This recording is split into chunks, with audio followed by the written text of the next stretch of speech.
Mike. I don't know who you are. I don't know where you are. But you may want to start changing your ways. Change.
To be back. Thank you all very much. Can we please hear it for Leah and her extraordinary story and leadership? Thank you. And I do believe our teachers do God's work. They teach other people's children, and God knows we don't pay them enough. Let's thank her. And it is so good to be here and be back with so many extraordinary leaders, including my friend, the great governor of Wisconsin, Tony Evers. He's here somewhere. My dear friend, Senator Tammy Baldwin. And you know, I had the privilege of serving with Tammy when I was in the United States Senate, and she is always fighting for the people of this state, and I know that the folks that are here are going to make sure you return her to Washington, D.C. in November.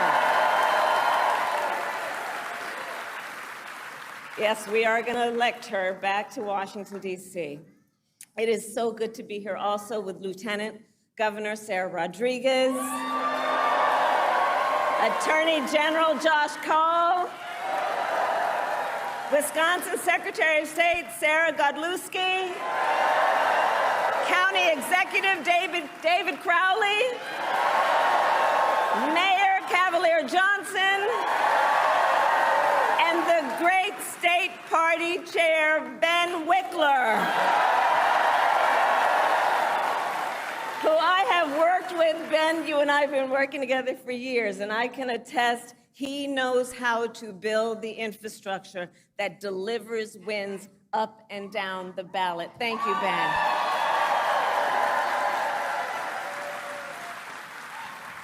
So it is good to be back in Wisconsin, and it is great to be in Milwaukee. As many of you know, our state campaign headquarters are in this city. Yes, and there is a reason for that. The path to the White House goes through Wisconsin. Yes, it does. And to win in Wisconsin, we are counting on you right here in Milwaukee. And you all helped us win in 2020. And in 2024, we will win again. Yes, we will. So, Milwaukee, I want to start by saying a few words, and I could really speak at length, but a few words about our incredible President Joe Biden.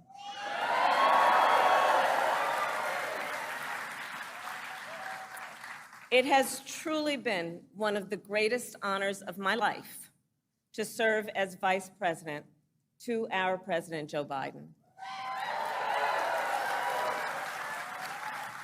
Joe's legacy of accomplishment over his entire career and over the past 3.5 years is unmatched in modern history. In one term, think about it. In one term, as president, he has already surpassed the legacy of most presidents who served 2 terms in office.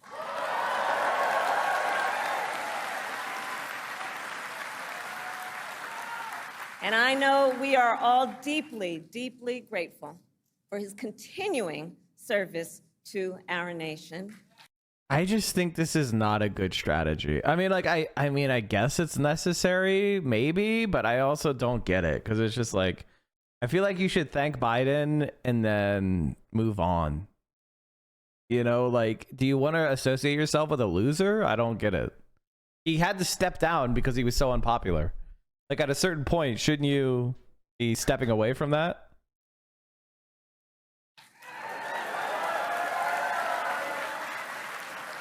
And it is my great honor to have Joe Biden's endorsement in this race. I guess she needs to lock up the nomination before she can move on, right? But even then, I still like feel like there's no challenge.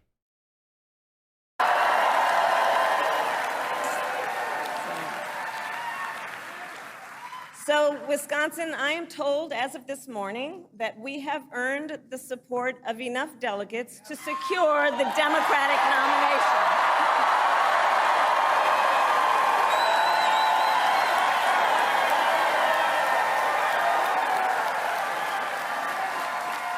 And I am so very honored, and I pledge to you, I will spend the coming weeks continuing to unite our party so that we are ready to win in November.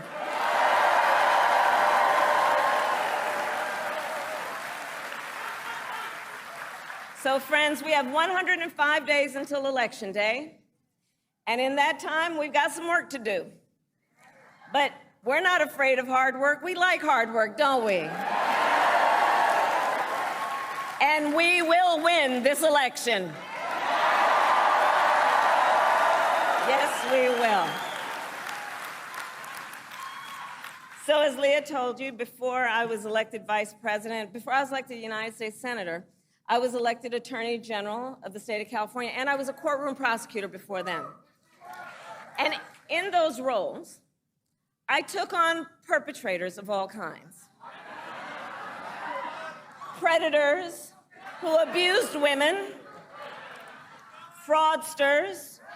Okay, so this is the strategy they're going with. So we've seen it like both times she spoke, which is basically she's the prosecutor. She's going to prosecute the case against Trump. I mean, like, really, honestly, what else is there to do it?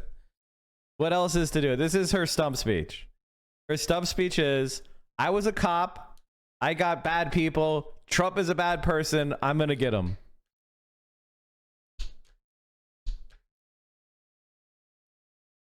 This is her strategy.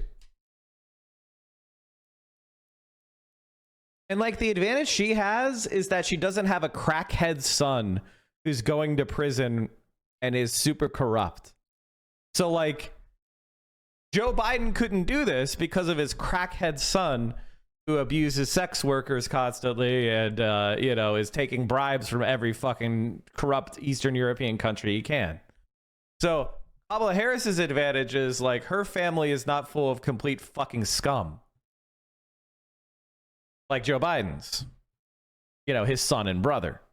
So with Joe Biden gone, she might actually be able to do this. Although, I mean, for me, it doesn't really hit the spot, you know? Who ripped off consumers, cheaters, who broke the rules for their own gain. So hear me when I say, I know Donald Trump's type.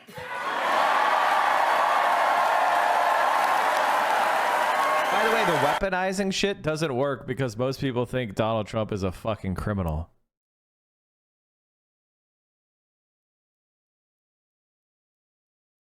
Like, nobody gives a fuck. Like, oh, you're weaponizing. The vast majority of people think he's guilty. There is a section of the population who thinks Trump is guilty of felonies, but who's voting for him anyway. That's the funny shit.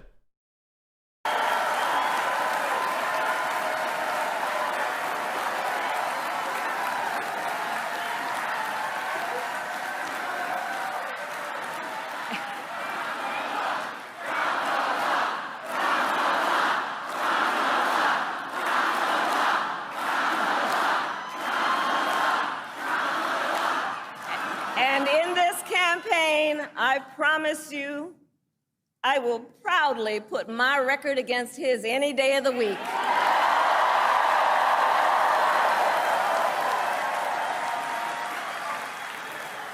As Attorney General of California, I took on one of our country's largest for-profit colleges that was scamming students. Donald Trump ran a for-profit college that scammed students.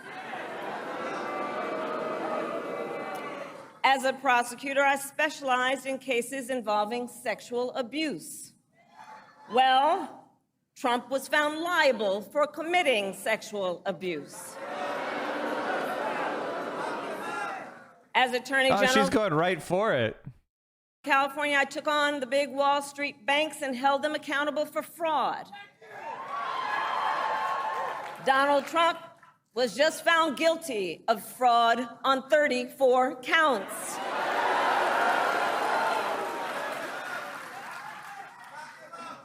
But let's also make no mistake, this campaign is not just about us versus Donald Trump. This campaign is about who we fight for. This is about who we fight for. Just look at how we are running our campaigns. I actually think that, honestly, I think that, how do I put this? I think that Kamala Harris was never one for preparation, but because she's now the nominee, so much of the prep work is being done for her that it's like lowering her anxiety. And she's going up there and being able to just perform, which I think caused her a lot of anxiety because she wouldn't prepare enough and she would be super anxious. And she would get up there and she would start, lock up the communist spies. Huh? You misspelled 2 words in a... You had 5 words. And you misspelled... Actually, you misspelled 3 of them. My Lord in heaven. You need... sometimes people ask me if I support re-education camps. And the answer is no. I support education camps because the average right-winger has never even had one. These fuckers were homeschooled, aka unschooled. Get them an education. For the love of God, get that man an education. He misspelled 3 words. 3 words out of 5. And he has spell check. Donald Trump is relying on support from billionaires and big corporations. And he is trading access in exchange for campaign contributions. A couple months ago, y'all saw that a couple months ago at Mar-a-Lago, he literally promised big oil companies, big oil lobbyists, he would do their bidding for $1 billion in campaign donations. On the other hand, we are running a people-powered campaign.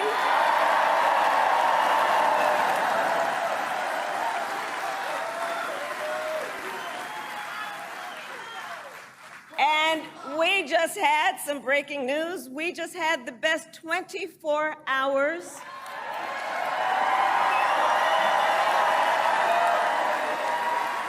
of grassroots fundraising in presidential campaign history. All right?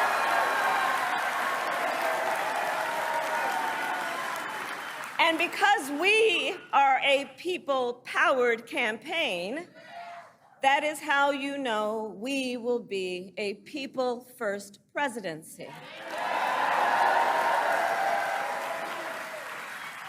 And Wisconsin, this campaign is also about 2 different visions for our nation. One, where we are focused on the future. The other, focused on the past. We believe in a future where every person has the opportunity not just to get by, but to get ahead.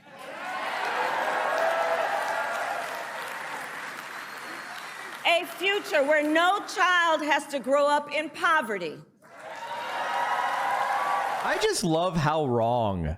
You know, can I just pause for a second and say, like, listen, I have my criticisms with Kamala Harris. And in fact, like, the main reason why I'm not being more supportive of her is because I'm seriously concerned about the VP pick. And if she picks Josh Shapiro, I'm going to be done. And I'm very concerned about the Gaza policy. If she would actually alleviate my concerns, like, can I say one thing? I'm going to say one thing that is actually my a political analysis. Like, for example, if she picked Mark Kelly, I actually don't care about his votes about the PRO Act. Because if he's vice president, he'll do exactly what she says. He's not going to go off and vote against the PRO Act or something if she tells him to do it. He will be her little puppet, because that's how vice presidents work. They do the policies. Before you're appointed as vice president, you come into the office and she says to you, will you do as I direct? Yes or no?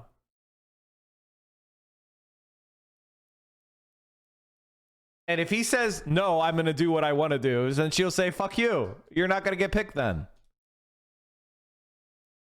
So I am not as concerned about him as I am about Shapiro. And the reason why I say that is because Shapiro is a fucking psycho Zionist freak. And we don't need another one of those in the fucking White House. A psycho Zionist freak should be nowhere near advising the president on all these policies. Having like one or two bad votes is nothing compared to being a fucking freak.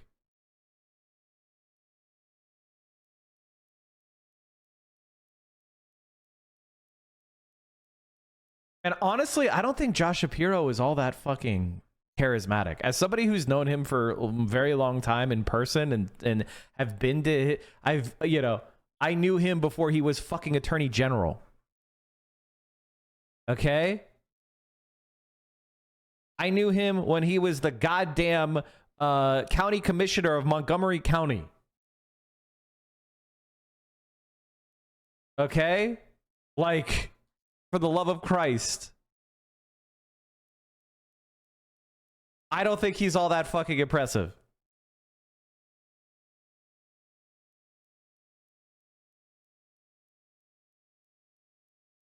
Where every worker has the freedom to join a union.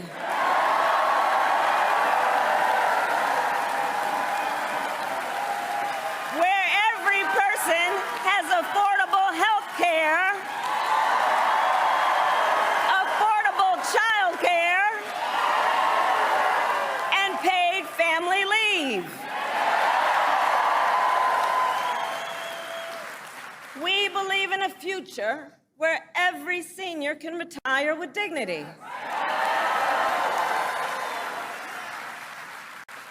So all of this is to say, building up the middle class will be a defining goal of my presidency.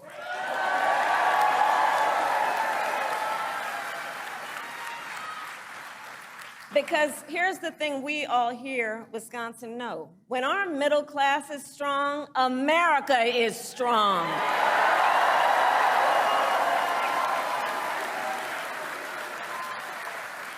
But Donald Trump wants to take our country backward. He and his extreme Project 2025 agenda will weaken the middle class. Like, we know we got to take this seriously. And can you believe they put that thing in writing? Read it. It's 900 pages. But here's the thing. When you read it, you will see Donald Trump intends to cut Social Security and Medicare. He intends to give tax breaks to billionaires and big corporations and make working families foot the bill. I think she's doing okay. I honestly, I think she's doing okay. Like, I'm grading her on a curve, Kamala curve, but like, compared to Biden, this is a lot less fucking cringe to listen to. I mean, obviously, I want some more substance here. But she's talking about issues, childcare, paid family leave, minimum wage, right to join a union. These are all very good platitudes. And they hint at policies. But I need to see some fucking policies. And this is a significant upgrade from Biden. And to end the Affordable Care Act.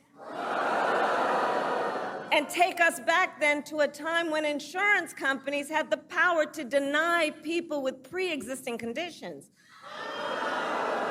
Remember what that was like? Children with asthma, women who survived breast cancer, grandparents with diabetes. America has tried these failed economic policies before, but we are not going back. We are not going back. Not going back. We're not going back. We are not going back. We're not going back. We're not going back. And I'll tell you why we're not going back. Because ours is a fight for the future. And it is a fight for freedom. Generations of America's, generations, and we have to remember this, the shoulders on which we stand, generations of Americans before us led the fight for freedom. And now, Wisconsin, the baton is in our hands.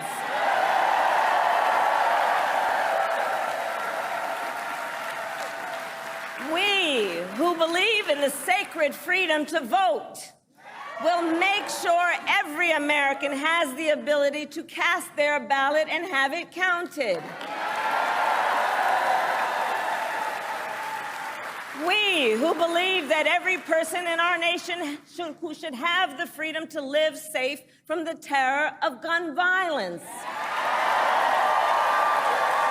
will finally pass red flag laws, universal background checks, and an assault weapons ban.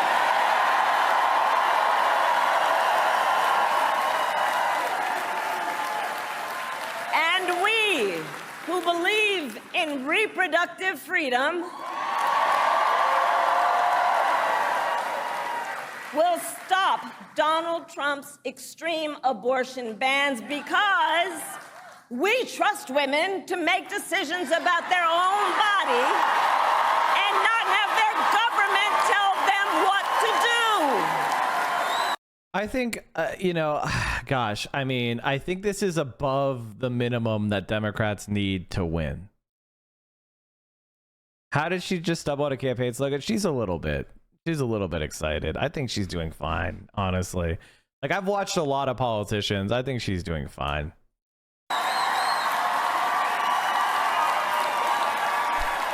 Like, this is a high pressure situation, you know? And when Congress passes a law to restore reproductive freedoms, as President of the United States, I will sign it into law.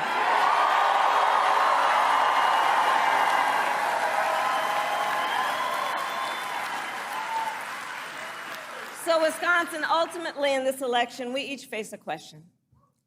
What kind of country do we want to live in? A country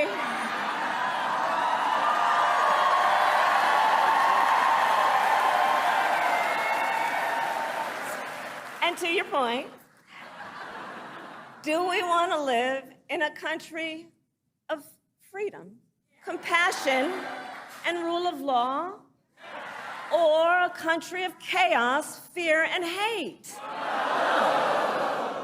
And here's the beauty of this moment. We each have the power to answer that question.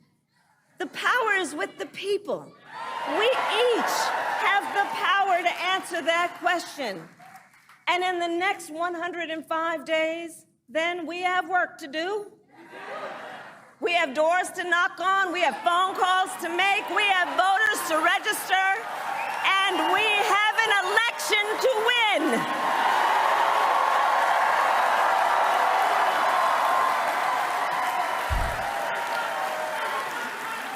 So, Wisconsin. I'm just wondering, you know, obviously she's a joyful warrior, which is definitely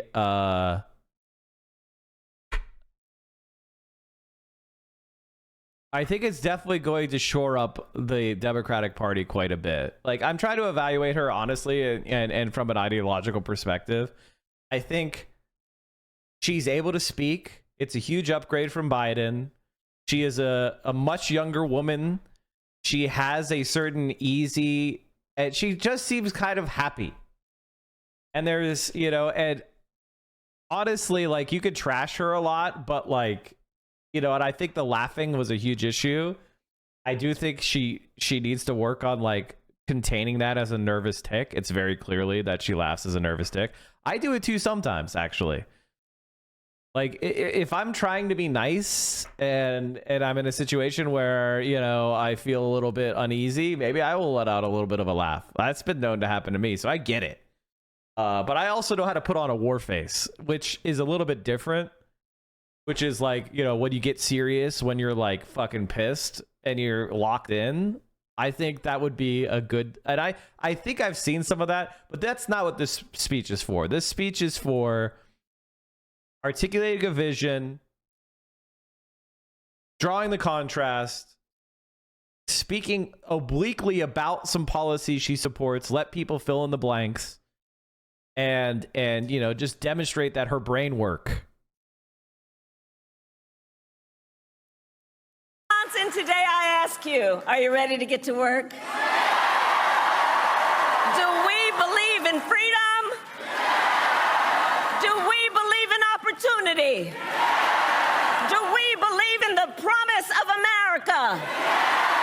And are we ready to fight for it? And when we fight, we win. God bless you. God bless the United States of America.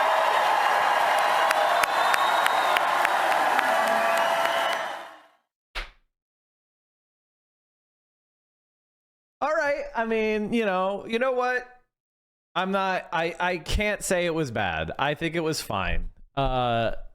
It's not enough for me. I want to see some more, you know, what does she mean by childcare? What does she mean by healthcare? What does she mean by all these specific policies?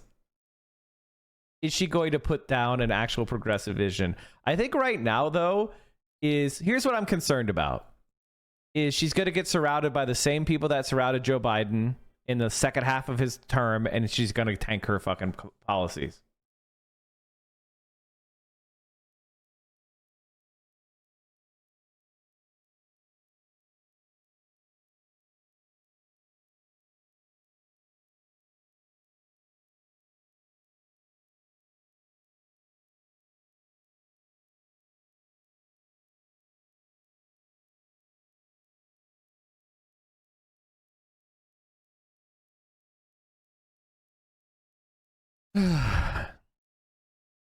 So I mean, there's some things to grab onto, chat. There are some things to grab onto. There are some things to be hopeful about. There are some things to be concerned about.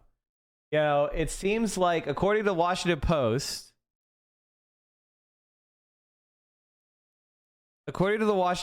I was just looking at this. Fuck. Oh, maybe it was a different. Oh man, I had an article up. It said the front runners were. Oh yeah, here it is. It's in The Guardian. It was Josh Shapiro, Roy Cooper, and Mark Kelly.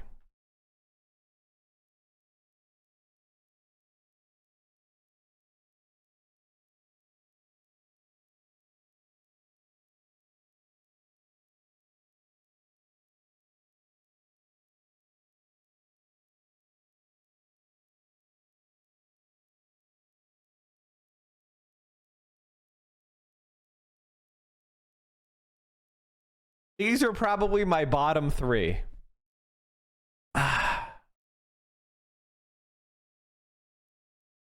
Maybe I would go, if I had to pick these three, it would be Roy Cooper. But if they did that, that would deliver North Carolina right into the hands of the Republicans, because there's a far right lieutenant governor, which would be terrible for North Carolinians.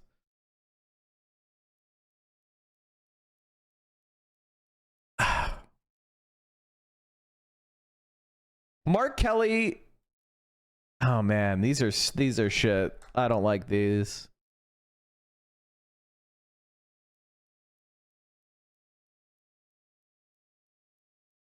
I don't know what reportedly on the short list means.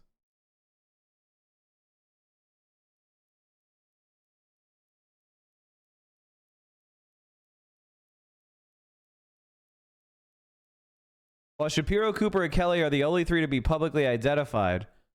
What? What do you mean? What do you mean they've the only by who? Did I miss it? They've emerged as early favorites. Why?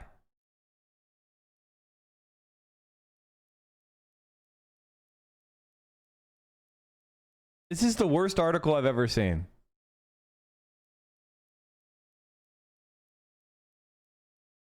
This article actually sucks. So I'm not going to take this one too seriously. I just saw the phrase vetting team led by Eric Holder. It shouldn't surprise you at all.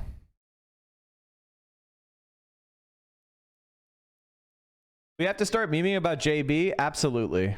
Absolutely.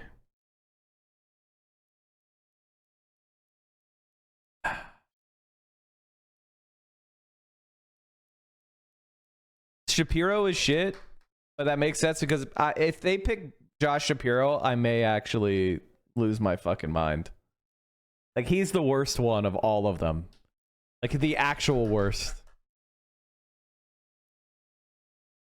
I'm not sure about North Carolina going red. North Carolina has been going red, unfortunately. The Democrats have been very much coping about North Carolina going blue, but it's not. She has no idea who Mike is. Mike. I don't know who you are. I don't know where you are. But you may want to start changing your ways. Change new ways. We're changing your